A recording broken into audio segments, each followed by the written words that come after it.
అందరికీ నమస్తే అండి. Arun show at the rate of YouTube channel స్వాగతం. నేను మీ కేఎస్వర ప్రసాదను.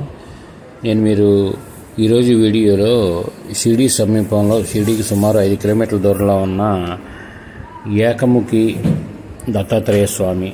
ఈ మామూలుగా దత్తాత్రేయ స్వామి ఎక్కడైనా సరే త్రిముఖంతో ఉంటారండి, 3 ముఖాలుగా ఉంటారు. ఇక్కడ మాత్రం ఏకముఖితో ప్రతిష్ఠ చేశారు.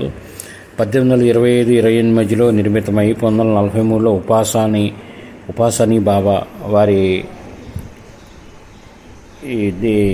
చేతుల మీదుగా ఈ దత్తాత్రేయ మందిరం అనేది ప్రతిష్ఠింపబడింది.